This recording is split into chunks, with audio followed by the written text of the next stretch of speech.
Isaiah chapter 28.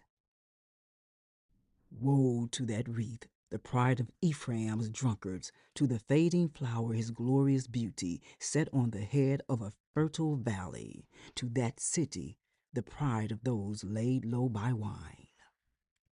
See, the Lord has one who is powerful and strong, like a hailstorm and a destructive wind, like a driving rain and a flooding downpour. He will throw it forcefully to the ground. That wreath, the pride of Ephraim's drunkards, will be trampled underfoot. That fading flower, his glorious beauty, set on the head of a fertile valley, will be like figs ripe before harvest. As soon as people see them and take them in hand, they swallow them. In that day, the Lord Almighty will be a glorious crown, a beautiful wreath for the remnant of his people. He will be a spirit of justice to the one who sits in judgment, a source of strength to those who turn back the battle at the gate. And these also stagger from wine and reel from beer. Priests and prophets stagger from beer and are befuddled with wine. They reel from beer. They stagger when seeing visions. They stumble when rendering decisions. All the tables are covered with vomit, and there is not a spot without filth. Who is he trying to teach? To whom is he explaining his message? To children weaned from their milk, to those just taken from the breast? For it is, do this, do that, a rule for this, a rule for that, a little here, a little there. Very well, then. With foreign lips and strange tongues, God will speak to his people. This is the resting place. Let the weary rest. And this is the place of repose. But they would not listen. So then, the word of the Lord to them will become, do this, do that, a rule for this, a rule for that, a little here, a little there, so that as they go, they will fall backward. They will be injured and snared and captured.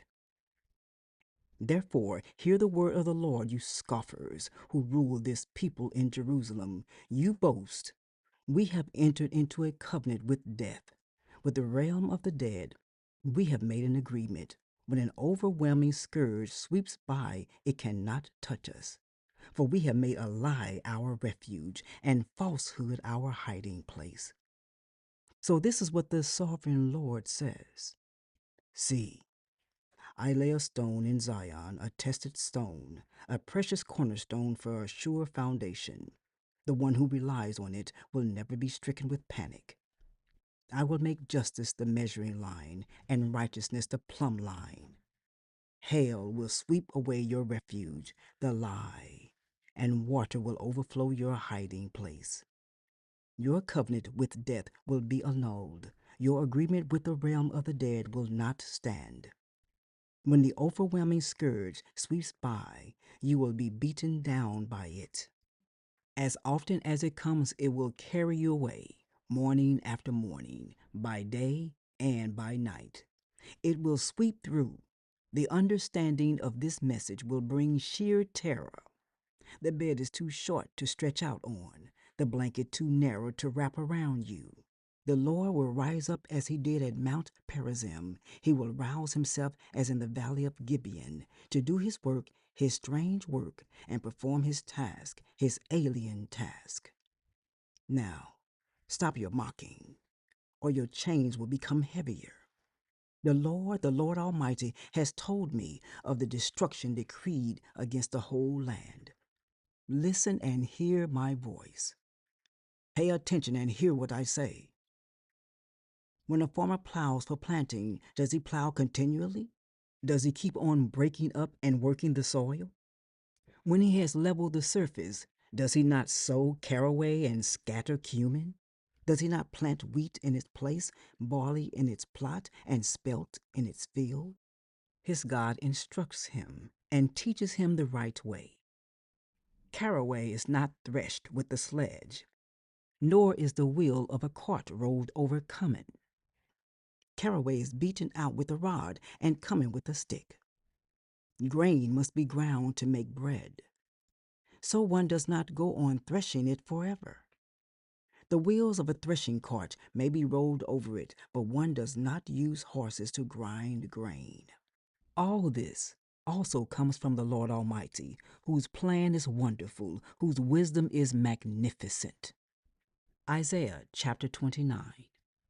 Woe to you, Ariel, Ariel, the city where David settled.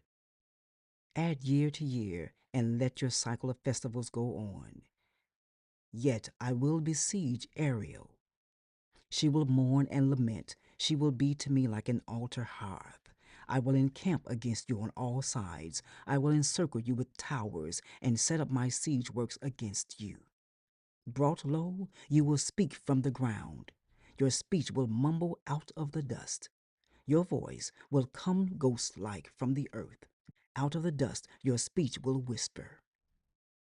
But your many enemies will become like fine dust, their ruthless hordes like blown chaff.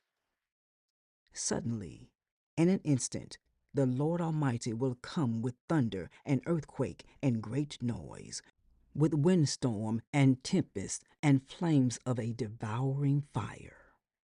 Then the hordes of all the nation that fight against Ariel, that attack her and her fortress and besiege her, will be as it is with a dream, with a vision in the night, as when a hungry person dreams of eating, but awakens hungry still, as when a thirsty person dreams of drinking, but awakens faint and thirsty still. So will it be with the hordes of all the nation that fight against Mount Zion. Be stunned and amazed. Blind yourselves and be sightless. Be drunk, but not from wine. Stagger, but not from beer. The Lord has brought over you a deep sleep. He has sealed your eyes, the prophets. He has covered your heads, the seers. For you, this whole vision is nothing but words sealed in a scroll. And if you give the scroll to someone who can read and say, "Read this, please," they will answer, "I can't. It is sealed." Or if you give the scroll to someone who cannot read and say, "Read this, please," they will answer, "I don't know how to read." The Lord says, "These people come near to me with their mouth and honor me with their lips, but their hearts are far from me. Their worship of me is based on merely human rules they have been taught. Therefore, once more, I will astound these people with wonder upon wonder. The wisdom of the wise will perish. The intelligence of the intelligent will vanish." Woe to those who go to great depths to hide their plans from the Lord, who do their work in darkness and think, "Who sees us? Who will know?" You turn things upside down, as if the potter were thought to be like the clay. Shall what is formed say to the one who formed it, "You did not make me"? Can the pot say to the potter, "You know nothing"? In a very short time will not Lebanon be turned into a fertile field, and the fertile field seem like a forest? In that day the deaf will hear the words of the scroll, and out of gloom and darkness the eyes of the blind will see. Once more the humble will rejoice in the Lord. The needy will rejoice in the Holy One of Israel. The ruthless will vanish. The mockers will disappear. And all who have an eye for evil will be cut down. Those who with a word make someone out to be guilty, who ensnare the defender in court, and with false testimony deprive the innocent of justice. Therefore, this is what the Lord who redeemed Abraham says to the descendants of Jacob: "No longer will Jacob be ashamed. No longer will their faces grow pale. When they see among them their children, the work of my hands, they will keep my name holy. They will acknowledge the holiness of the Holy One of Jacob, and will stand in awe of the God of Israel. Those who are wayward in spirit will gain understanding. Those who complain will accept instruction." Isaiah chapter 30. Woe to the obstinate children, declares the Lord, to those who carry out plans that are not mine, forming an alliance but not my spirit, heaping sin upon sin, who go down to Egypt without consulting me, who look for help to Pharaoh's protection, to Egypt's shade for refuge. But Pharaoh's protection will be to your shame. Egypt's shade will bring you disgrace. Though they have officials in Zoan, and their envoys have arrived in Hanes, everyone will be put to shame because of a people useless to them, who bring neither help nor advantage, but only shame and disgrace. A prophecy concerning the animals of the Negev. Through a land of hardship and distress, of lions and lionesses, of adders and darting snakes. The envoys carry their riches on donkeys' backs, their treasures on the humps of camels, to that unprofitable nation, to Egypt, whose help is utterly useless. Therefore I call her Rahab the do-nothing. Go now, write it on a tablet for them, inscribe it on a scroll, that for the days to come it may be an everlasting witness. For these are rebellious people, deceitful children, children unwilling to listen to the Lord's instruction.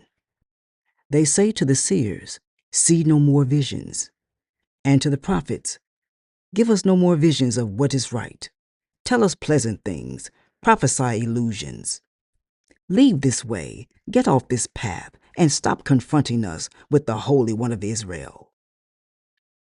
Therefore, this is what the Holy One of Israel says.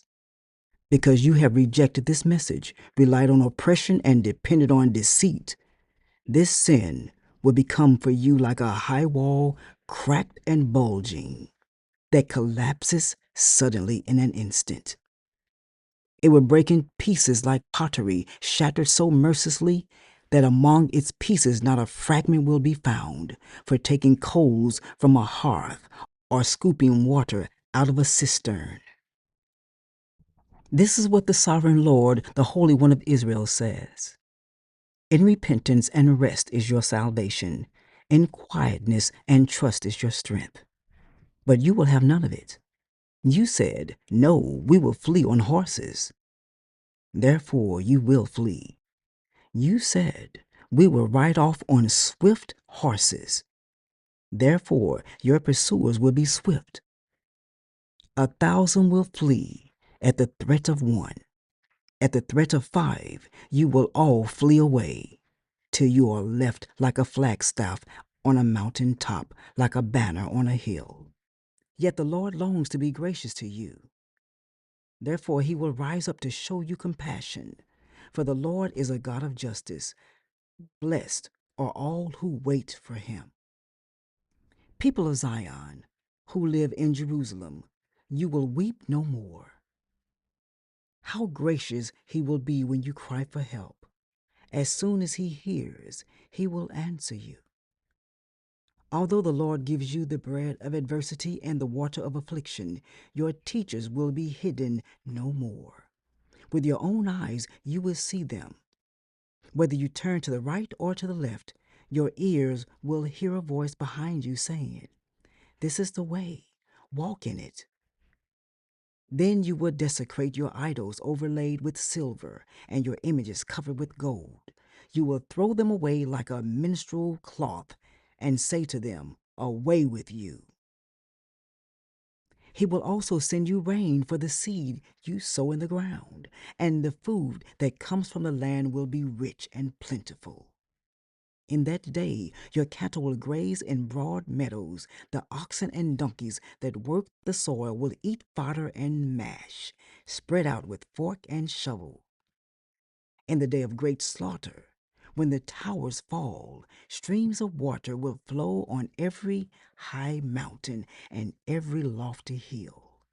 The moon will shine like the sun, and the sunlight will be 7 times brighter, like the light of 7 full days, when the Lord binds up the bruises of his people and heals the wounds he inflicted.